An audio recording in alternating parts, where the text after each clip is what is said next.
एक सुहाना सा दिन होता है और मगन, रामलाला, चंदन, राजन, तपन और गोलू के पापा गांव के बरगद के पेड़ के नीचे बैठकर अपनी शाम की गपशप कर रहे हैं। अरे रामलाला और चंदन, तुम्हारी फसल कैसी चल रही है इस साल? अरे बंधु क्या बताएं, बारिश ने तो परेशान कर रखा है। सही बात, बारिश की कमी ने दिमाग खराब कर दिया है। सरपंच गांव वालों के लिए एक खबर लेकर आता है। अच्छा मेरे गांव के भाइयों, सुनो जरा, हमारी सरकार ने किसानों के लिए शहर में एक सेमिनार का आयोजन किया है, जिसमें वो खेतों के बारे में और भी कुछ जानकारी देंगे। तो मुझे लगता है कि हमें वहां जाना चाहिए।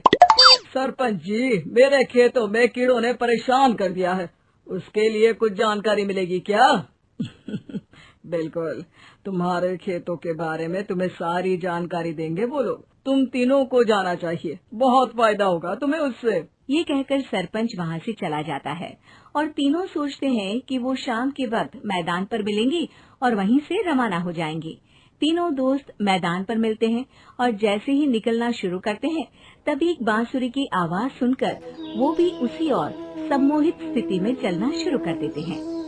कुछ बच्चे हर बार की तरह अपना दोपहर का फुटबॉल का गेम खेल रहे हैं। पकड़ लिया, पकड़ के दिखा मुझे, इतना भी नहीं कर सकता। अच्छा, कितना भागेगा? आखिरकार तो मेरी पकड़ में आ ही जाएगा। हाँ, तुझे पता नहीं तपन, राजन कितनी तेज दौड़ लगा सकता है। खेलते खेलते अचानक से एक बांसुरी की मीठी आवाज सुनाई पड़ती है।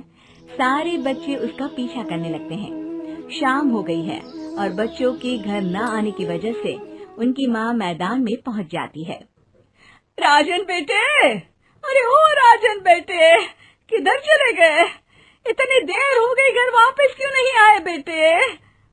तपन बेटा, चलो घर, शाम हो गई है, कितना खेलोगे? और गोलू, ओ गोलू। तीनों की माँ एक दूसरे को देखने लगती है और उन्हें एहसास होता है कि उन तीनों के बेटे घर आए ही नहीं। अरे राजन और गोलू की मम्मी, आप इधर?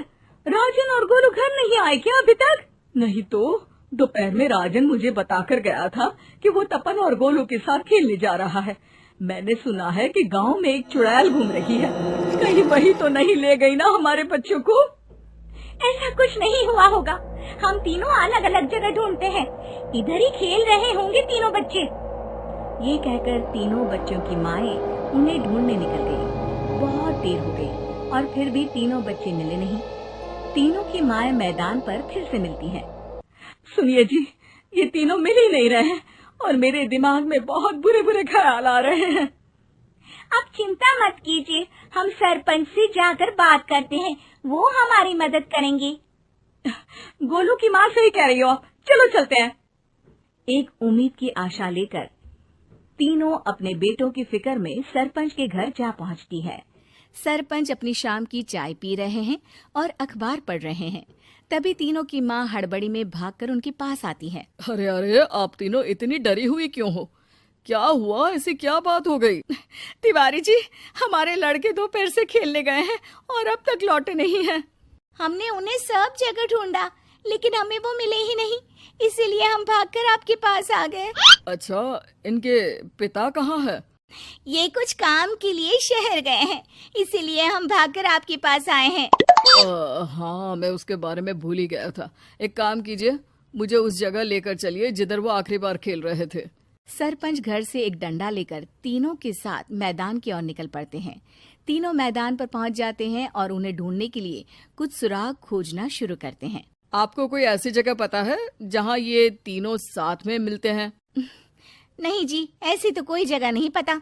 अचानक से वही बांसुरी की आवाज आना शुरू हो जाता है और सरपंच सम्मोहित होकर उस आवाज की तरफ जाना शुरू कर देते हैं। अरे तिवारी जी, आप ठीक तो हैं? कहाँ जा रहे हैं? अरे ओ तिवारी जी, वो हमें सुन नहीं पा रहे हैं क्या? सरपंच बांसुरी की धुन में झुककर उसी दिशा में आगे बढ़ रहे थे। ये आवाज कैसी? ऐसा लग रहा है कि कोई बांसुरी बजा रहा हो। हाँ, सरपंच जी भी उसी दिशा में जा रहे हैं। सरपंच का पीछा कर तीनों मैदान के टूटे हुए बंगले पर पहुंच गए और सरपंच के पीछे दरवाजे के अंदर घुस गए। तीनों बंगले के अंदर झांकते हैं तो देखते हैं कि बहुत अच्छे से संभाला गया है बंगला। उतने में एक हंसी की आवाज आती है। मेरी बांसुरी, तूने मुझे आज तक कभी तंग नहीं किया।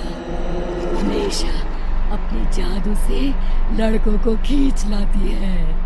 ये बोलते ही राजन की माँ को तीनों बच्चे और उनके पिता वहाँ चुड़ैल के पास लेटे हुए दिखते हैं। अरे वो देखो गोलू के पापा।